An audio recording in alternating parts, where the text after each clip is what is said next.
Magandang araw mga kababayan ko. So I'm quite sure na saksihan po ninyo yung pag-walkout ng ating mga minority senators kahapon sa Senate Plenary Hall dahil nga pinagdedebatihan kung papayagan lumahok sa mga aktibidad ng Senado si Bato de la Rosa via teleconferencing. However, hindi pumayag ang ating mga minority senators because this is a travesty of the rules. At nung una pa lang ay pinakatutukan na pala ito ni Senator Ping Lacson at binabantayan nga niya dahil nararamdaman niya at nakukutuban talaga niya na mayroong mababago sa mga rules. No, dahil nga napapalapit na, napipinto na ang impeachment, and then pangalawa, maraming sablay kumbaga dito sa majority senators, no, at alam natin na lahat ay gagawin nila para sa kanilang pansariling interes at yung mga rules ay magiging pabor para sa kanila. So let's cut to the chase, no. Dumako tayo dito sa part wherein nagkaroon ng tensyon between Senator Risa Ontiveros and dito kay Senator Marcoleta.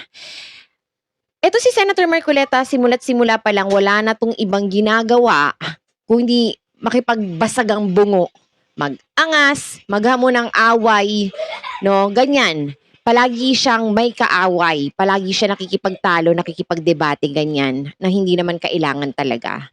So kahapon nung, nagbigay ng interpellation ito si Senator Risa Ontiveros dun nga sa mosyon ni Senator Marcoleta,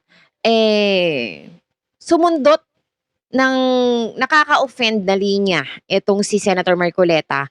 Huwag niyang sasabihin na wala siyang ibig sabihin dito dahil kahit sino mararamdaman ang pinatutungkulan niya dito.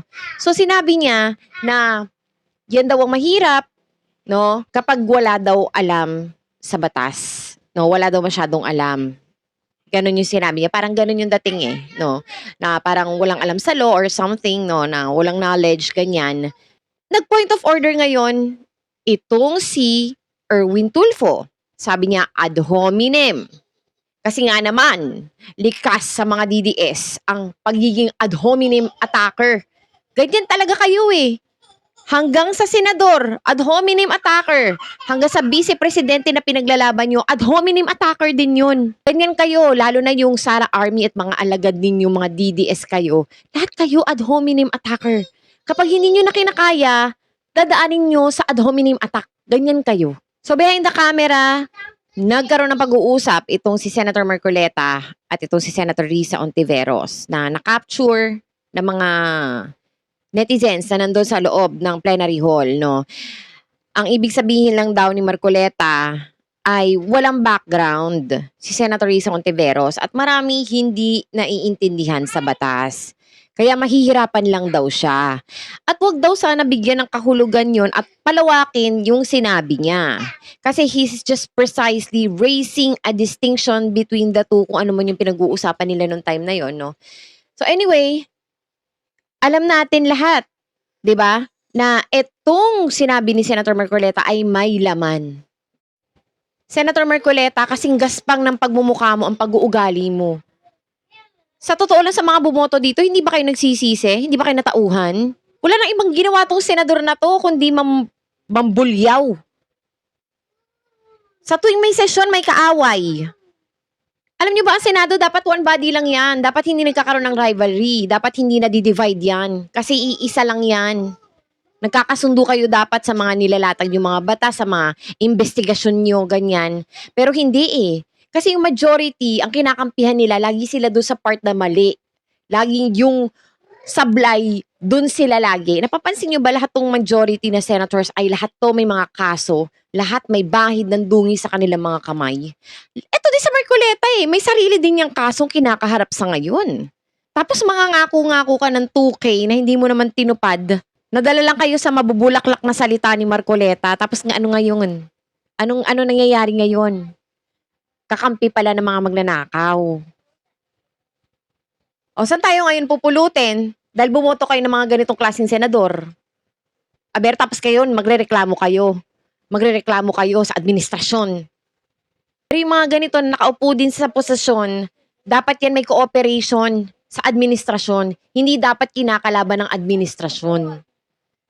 Pero tingnan nyo, kaya nagkakagulo ngayon, walang pagkakaisa, no? Sa totoo lang nakakadiri ang Pilipinas ngayon. Ang Senado na dati dignified, ano na nangyari ngayon na wala ng integridad. Yung mga DDS naman, gustong-gusto pa nila na lalo nagkakagulo ngayon. Gustong-gusto nila. Yung ganito yung nangyayari.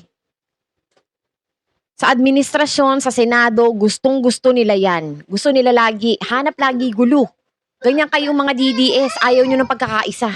Kaya sobrang appreciate ko po talaga yung mga nagko-comment sa mga videos ko wherein sinasabi nila na dati silang mga DDS at namulat na yung kanilang mga pag-iisip, no?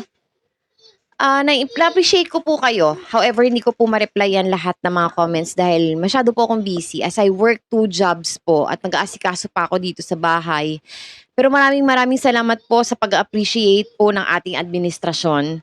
No, kasi sa totoo lang dapat po maging appreciative tayo eh. Kasi hinalal, niluklok natin tong presidente na to. Ilang taon na lang ang ating hihintayin para mapalitan siya sa kanyang posisyon. Sa tuwing maihahalal at iuupo po sa posisyon, sinusuportahan ko po iyon. Gusto ko nga po palang mag-raise ng awareness sa inyong lahat, no? Dahil ang ating mga kapwa vloggers po ay namimiligro dahil marami pong binibigyan ng death threats ng Sara Army. Dahil hindi na po nila kinakaya ang katotohanan. Pinamumudmud nila palagi. Fake news. However, dito sa administrasyon ni PBBM, marami po ang mabubuting loob na totoong balita lang ang kinakalat. No? Tapos sasabihin nyo, bayaran. Nag-umpisa ang fake news sa mga Duterte. Nagbayad ng mga trolls at army at mga keyboard warriors yan. Huwag niyong sasabihin na bayaran kapag nagpapakalat lang na magagandang balita tungkol sa administrasyon. Kasi kayo lang naman yung hindi appreciative eh. Kung ayaw niyo ng administrasyon, umalis kayo ng Pilipinas. Huwag kayong tumanggap ng ayuda. Huwag kayong bumili ng pagbebenteng bigas. Huwag kayo dito. Kasi sa mga nakaraang administrasyon, kahit ayaw niyo, wala namang kayong kinukuda, di ba? O palamon pa rin kayo eh.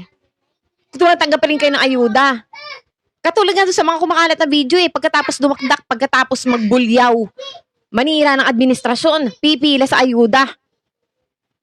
'Di ba? Huwag kayong tatanggap ng ayuda galing sa gobyerno. Kung ganyan yung pag-uugali ninyo, layas kayo dito sa Pilipinas, mamundok kayo. Kumayod kayo ng sarili nyo.